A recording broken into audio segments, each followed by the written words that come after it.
नमस्कार दोस्तों, मैं राकेश कुमार आप सभी का आपके अपने YouTube चैनल तैयारी जीत की बाई आर.के. सर में स्वागत करता हूं।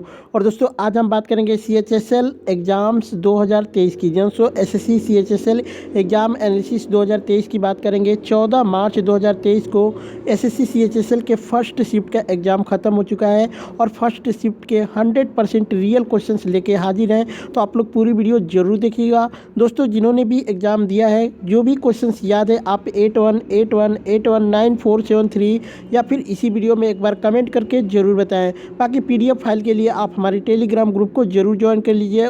वहाँ पे हर दिन का PDF फाइल अपलोड कर दिया जाता है। बाकी के वीडियो को लाइक शेयर कर दीजिए। चलिए क्वेश्चन देखते हैं। क्वेश्चन आया था कि टोक्यो ओलंपिक 2021 का जो कि में हुआ था, भारत ने कुल कितने पदक जीते थे? तो इसमें कुल भारत ने 7 पदक जीते थे। इस ओलंपिक में भारत ने 7 पदक जीतकर इतिहास रच दिया। इससे पहले भारत ने एक ओलंपिक में कभी इतने पदक नहीं जीते थे। भारत ने टोक्यो ओलंपिक में 1 गोल्ड, 2 सिल्वर और 4 ब्रॉन्ज मेडल जीते थे।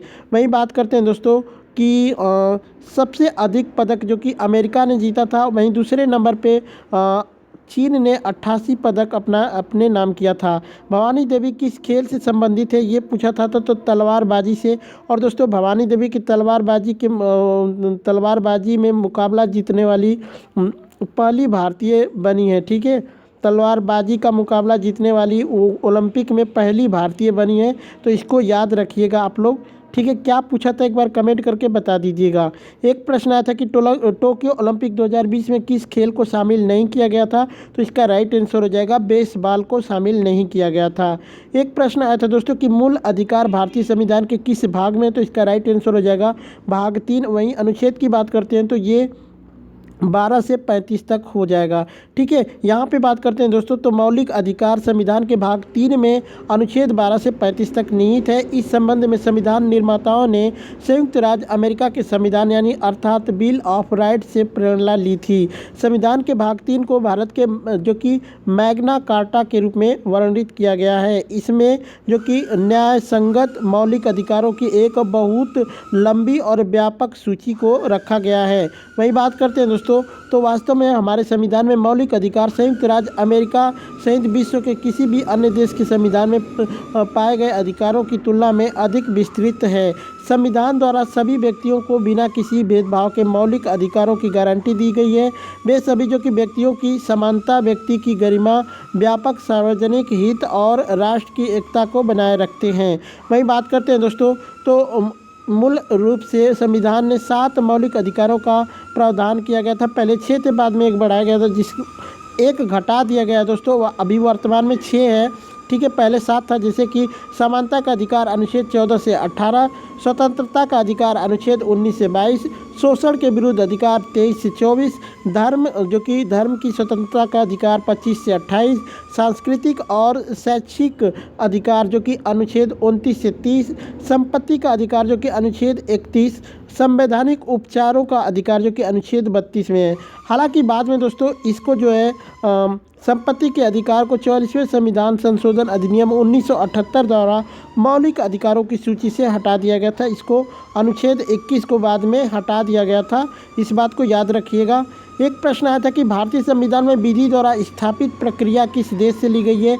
तो इसका राइट आंसर हो जाएगा दोस्तों जापान। बात करते हैं दोस्तों तो विधि द्वारा स्थापित प्रक्रिया जापानी संविधान से ली गई थी। विधि द्वारा स्थापित प्रक्रिया का अर्थ है कि विधायिका या फिर संबंधित निकाय द्वारा विधिवत बनाया गया कानून तभी मान्य है जब सही प्रक्रिया का पालन किया गया हो। कानून द्वारा स्थापित प्रक्रिया वाक्यांश को अपनाकर संविधान ने कानून को निर्धारित करने के लिए विधायिका को अंतिम शब्द दिया था। वही बात करते हैं दोस्तों तो भारतीय संविधान में कुछ महत्वपूर्ण जो कि उदारी, जैसे कि केंद्र का प्रबल संघ कनाडा से लिया गया है, संसद जो कि ब्रिटेन से ली गई है, प्रस्तावना USA से लिया गया है, DPSP जो कि आयरलैंड से लिया गया है, मौलिक कर्तव्य जो कि रूस से लिया गया है। वही बात करते हैं राष्ट्रपति का चुनाव जो कि आयरलैंड से और आपातकाल जो कि जर्मनी से लिया गया है। घूमर किस राज्य का लोक नृत्य है? तो इसका राइट आंसर हो जाएगा राजस्थान। बात करते हैं दोस्तों, तो घूमर जो कि भील जनजाति का एक पारंपरिक लोक नृत्य है जो देवी सरस्वती की पूजा करने के लिए किया जाता है, जिसे बाद में अन्य राजस्थानी समुदायों द्वारा अपना लिया गया था। घूमर राजपूत राजाओं के शासनकाल के दौरान भारतीय राजस्थान में लोकप्रिय हो गया और आमतौर पर सभाओं के दौरान महिलाओं द्वारा प्रदर्शन किया जाता है। राजस्थान के अन्य लोक नृत्य हैं जिससे कि मैं यहाँ पे बता देता हूँ, जैसे कि चक्री, गणगौर, झूलन लीला, झूमा, सुसीनी, गपाल और कालबेलिया लोक नृत्य, ये सभी क्या है राजस्थान के हैं। एक प्रश्न आता है कि हुमायूं और शेर शाह सूरी के बीच में कन्नौज का युद्ध कब हुआ था? 1540 में हुआ था। बात करते हैं दोस्तों, तो 1540 ईस्वी में कन्नौज जिसका नाम बिलग्राम के युद्ध में हुमायूं को शेर शाह ने हराया था और उसे भागना पड़ा था। वह शाह हुसैन जो कि अरगुना शासनकाल के दौरान सिंध में भटक गया और फिर ईरानी अदालत में पहुंच गया। हुमायूं बाबर का पुत्र था और उसने जो कि 1530 ईस्वी में राजगद्दी संभाली थी। उसके उत्तराधिकार को उनके भाइयों जो कि कामरान, हिंदल और अस्करी और अफगानों द्वारा चुनौती दी गई थी। उनका पहला अभियान जो कि कालिंजर के खिलाफ था। वहीं बात करते हैं दोस्तों चौसा की लड़ाई 1539 में जिसको शेर शाह और हुमायूं की सेना के बीच में लड़ी गई थी।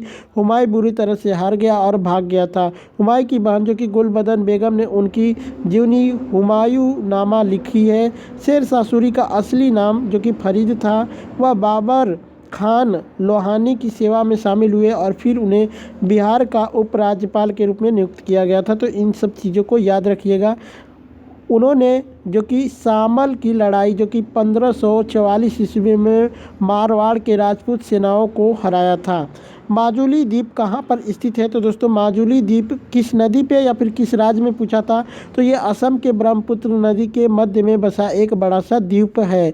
बात करते हैं दोस्तों, तो माजुली असम में ब्रह्मपुत्र नदी के बीच में स्थित एक बड़ा नदी द्वीप है। माजुली द्वीप को दुनिया के सबसे बड़े नदी द्वीप के रूप में दर्शाया गया है।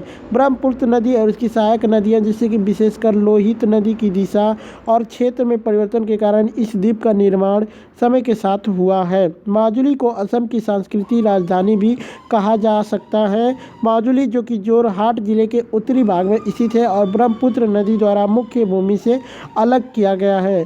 वहीं बात करते हैं दोस्तों ब्रह्मपुत्र नदी के बारे में, तो ब्रह्मपुत्र नदी तिब्बत, भारत और बांग्लादेश से होकर बहती है। ब्रह्मपुत्र हिमालय के उत्तर में तिब्बत के पुरंग जिले में मानसरोवर झील के पास से निकलती है, जहां इसे यारलुंग जो कि तोंगपो के नाम से जाना जाता है, तो सांगपो के नाम से जाना जाता है। तिब्बत में बहती हुई यह नदी भारतीय राज्य अरुणाचल प्रदेश में प्रवेश करती है।